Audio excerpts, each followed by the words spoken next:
আজ আমরা Philip লার্কিনের the হুইটস and weddings এই কবিতা নিয়ে একটু ডিসকাস করব।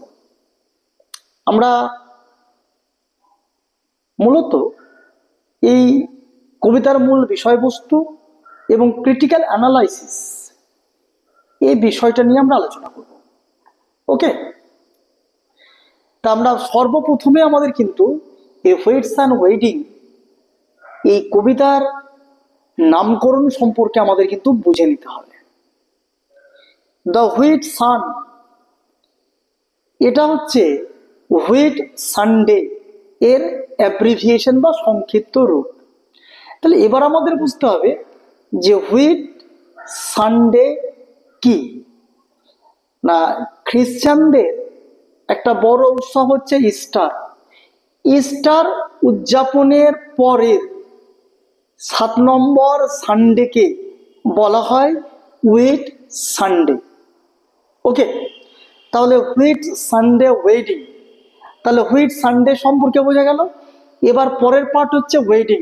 ওয়েডিং মানে বিবাহ।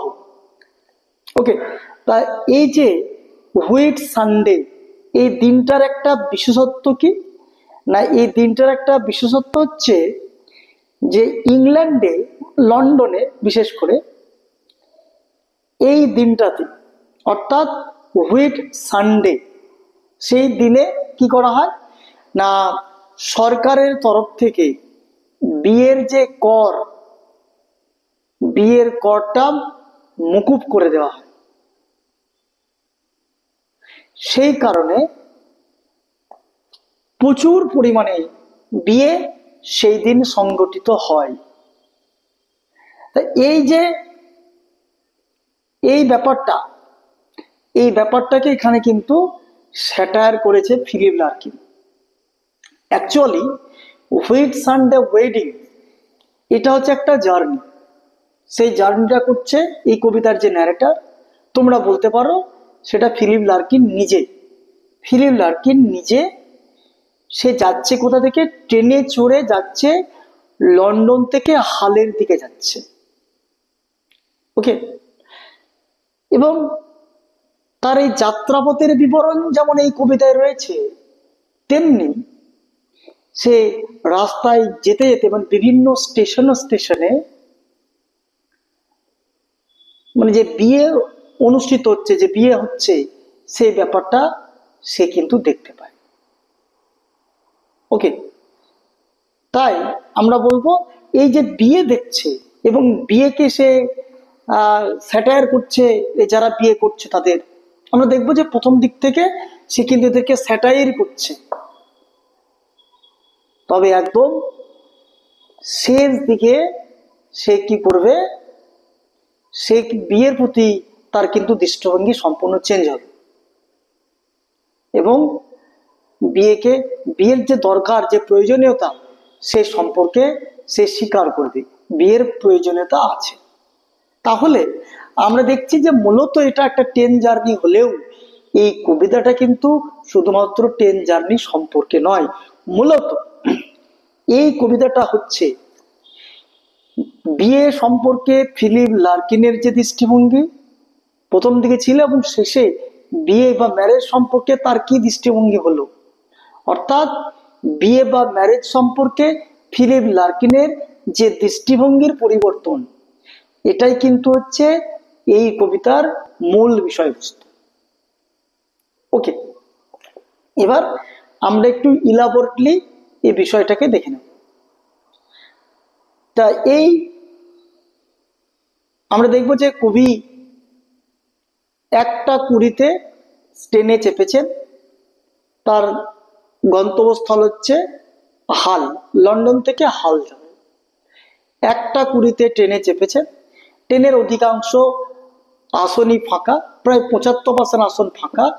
জানলার যে কাঁচগুলো ছিল সেটা নামানো ছিল, আর প্রত্যেকটা সিট ছিল অত্যন্ত গরম, উত্তপ্ত। যাই হোক, তারপর ট্রেন চলতে শুরু করলো।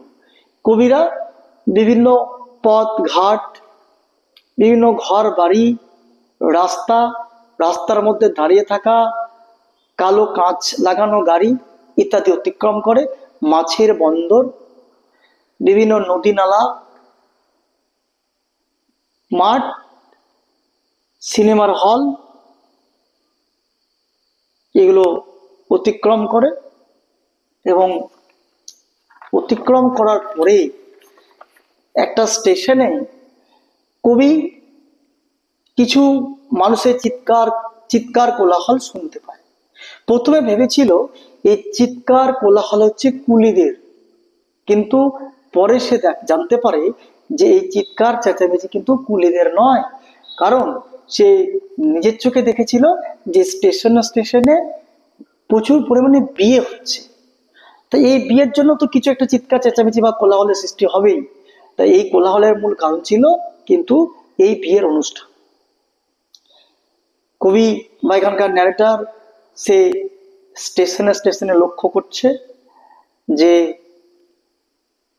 মানে সদ্য যাদের বিয়ে হচ্ছে সেই সমস্ত মেয়েরা তারা দাঁত বার করে তার দিকে হাসছে, তারা মেকআপ করে রয়েছে বা মুখে কসমেটিক লেপে মানে মেখে রয়েছে, আর বিভিন্ন ফ্যাশনকে তারা নকল করছে, পায়ে হিল জুতো পরে রয়েছে, মাথায় ঘোমটা রয়েছে। এরকমই কিন্তু একটা স্টেশনে দেখছে। আবার পরবর্তী স্টেশনে আর এক দৃশ্যটা একটু আলাদা।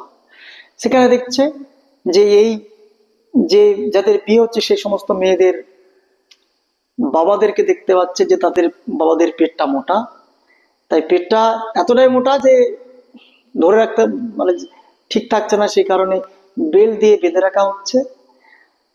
তার মাগুলো হচ্ছে তীব্র ভাষায় চিৎকার করছে, আর মাগুলো হচ্ছে বেটে। আর তার মামা বা কাকা মেয়েটার মানে যাদের বিয়ে হচ্ছে সেই সমস্ত মেয়েদের মামা বা কাকা তারা কিন্তু অশ্লীল ভাষায় কথাবার্তা বলছে, এটা উনি লক্ষ্য করেছেন। আরো লক্ষ্য করছেন যে মেয়েরা আহ বিভিন্ন বিভিন্ন নকল সোনা মানে যেটাকে বলছে অরিজিনাল জুয়েলারি কিন্তু তাদের ছিল না, তারা বিভিন্ন জুয়েলারি সাবস্টিটিউট করেছিল বিভিন্ন বর্ণের বিভিন্ন রঙের।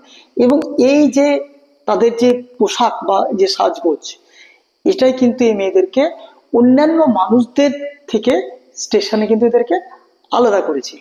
যাই হোক, তারপরে কবি লক্ষ্য করেছেন যে এই নব বিবাহিতা এই মেয়েদেরকে বিদায় জানানোর জন্য মেয়েদের যে আত্মীয় স্বজন, বিশেষ করে তার মা বাবা, তারা কিন্তু ওই ট্রেনের তারা চেপে মানে মেয়েগুলো ট্রেনে চেপেছে এবং ওদেরকে বিদায় জানানোর জন্য ওরা ট্রেনের দরজায় অপেক্ষা করছে, মানে ওখানে দাঁড়িয়ে রয়েছে এবং তাকে তাকে বিভিন্ন পরামর্শ দিচ্ছে। তো এই যে বিয়ে সম্পর্কে বিভিন্ন পরামর্শ কিন্তু দিচ্ছে এই হ্যাপি ফিউনারাল।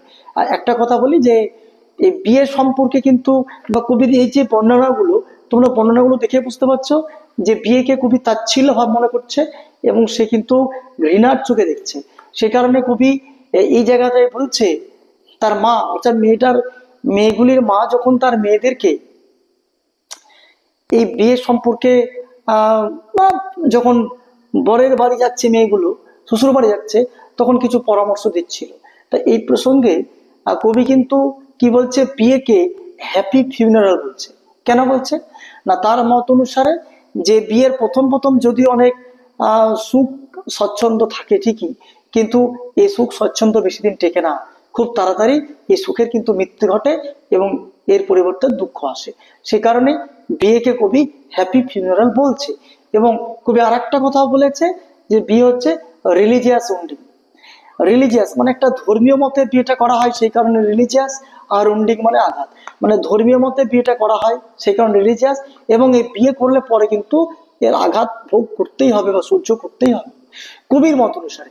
সেই কারণে কবি কি করছে, বিয়েকে রিলিজিয়াস উন্ডিং বলছে। ওকে, তারপরে আমরা দেখবো যে কবি আরো বিবরণ দিচ্ছে যে আবার জার্নি মানে কি কি দেখছে যাত্রাপথে, যেমন আবার 12-1 বিয়ে দেখেছে, তারপরে সিনেমা হল দেখেছে, কয়েকটা ছেলে ক্রিকেট খেলছে সেটা দেখেছে। যাই হোক, তারপরে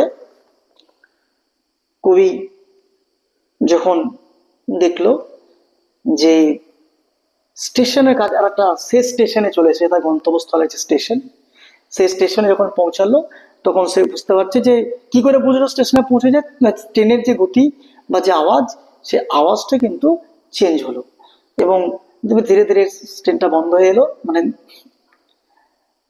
একদম থেমে গেল। তখন কবি কিন্তু আহ একই সঙ্গে দুটো জিনিসের অভিজ্ঞতা হলো। দিস ফেল ট্রাভেলিং কোইন্সিডেন্স, এই লাইনটা খুব important. This fail travelling coincidence, দুটো জিনিস কি, একটা হচ্ছে তার জার্নিটা যেমন হচ্ছে লন্ডন থেকে হাল, তার যে একটা ফিজিক্যাল জার্নি সেটা যেমন হচ্ছে, একই সঙ্গে তার বিয়ে সম্পর্কে তার একটা অভিজ্ঞতা সেটাও কি কিন্তু সে সঞ্চয় করছে। তাহলে একই সঙ্গে তার দুটো অভিজ্ঞতা কি, একটা যে জার্নির অভিজ্ঞতা আর একটা হচ্ছে বিয়ের অভিজ্ঞতা, এই দুটো জিনিস সে একই সঙ্গে অর্জন করতে পারলো। যাই হোক, বিয়ের সম্পর্কে কবির একটু গালিগালাজ বলতে পারো, একটু বিদ্রুপাত্মক মনোভাব ছিল এতটা সময়। এবার যখন ট্রেনটা থামলো, সে যখন গন্তব্যস্থলে পৌঁছালো, তখন কিন্তু কবি বিয়ে সম্পর্কে তার দৃষ্টিভঙ্গিটা সম্পূর্ণ চেঞ্জ হয়ে গেল। ম্যারেজ বা বিয়ে সম্পর্কে তার দৃষ্টিভঙ্গি সম্পূর্ণ চেঞ্জ হয়ে গেল। একদম কবিতার শেষের দিকে কবি একটা বৃষ্টির বা অ্যারো শাওয়ারের একটা ইমেজারি উনি কিন্তু দিয়েছেন, এবং ইমেজারির মধ্য দিয়ে কবির বিয়ে সম্পর্কে তার যে দৃষ্টিভঙ্গির পরিবর্তন সেটা কিন্তু আমাদের সামনে তুলে ধরতে চেয়েছেন। অ্যারো শাওয়ার অর্থাৎ বৃষ্টিপাত। ওকে, আমাদের কোনো কিছু সৃষ্টি করার জন্য বৃষ্টি প্রয়োজন আছে। ধরো তোমরা কোনো গাছ যদি লাগাও, গাছ তো এমনি এমনি বড় হবে না, তাকে জল দিতে হবে। বা কোনো বীজ তুমি বপন করলে, সেখানে যদি জল না পায় বা মাটি যদি ভিজে না থাকে, তাহলে সেখান থেকে কখনোই কোনো দিনই প্রাণের সৃষ্টি হবে না। ওকে, তাহলে এখানে কি হচ্ছে, যে বৃষ্টি সিম্বলাইজেস প্রাণ, মানে প্রাণের সৃষ্টি। বৃষ্টি ছাড়া সৃষ্টি অসম্ভব। তাই এখানে যে বৃষ্টি, বৃষ্টি ইকুয়াল টু ম্যারেজ। তাই কবি একদম শেষের দিকে উনি উপলব্ধি করছেন বা উনি স্বীকার করছেন যে ম্যারেজ বা বিয়ে ছাড়া সৃষ্টি সম্ভব নয়। কেন সম্ভব নয়? তার কারণ কিসের সৃষ্টি, না উনি বলছেন যে রিপ্রোডাকশন বা বংশ বিস্তার বা জনসংখ্যা বৃদ্ধি, যাই বলো না কেন, এটা কিন্তু এই বিয়ে ছাড়া কিন্তু বংশ বিস্তার সম্ভব নয়। তো এখানেই বিয়ের গুরুত্ব। কবি এটা স্বীকার করেছেন যে বিয়ের কিন্তু যথেষ্ট গুরুত্ব আছে। তার কারণ বিয়ে ছাড়া নতুন প্রাণের সৃষ্টি সম্ভব নয়। তাই একদম কবিতার শেষের দিকে কবি ম্যারেজের গুরুত্বকে স্বীকার করে নিয়েছেন, এবং একটা কবি অত্যন্ত আশাবাদী এবং বলছেন, উপলব্ধি করছেন যে অবশ্যই, মানে তার যে মনোভাব সেটা হচ্ছে যে অবশ্যই বিয়ে করা উচিত, বিয়ে না করলে কোনোদিন সৃষ্টি হবে না। ওকে, যাই হোক, আজ এই পর্যন্তই। যদি আমার চ্যানেলটি ভালো লেগে থাকে অবশ্যই লাইক, কমেন্ট এবং শেয়ার করবে। আর আমার চ্যানেলটি যদি এখনো সাবস্ক্রাইব করে না থাকো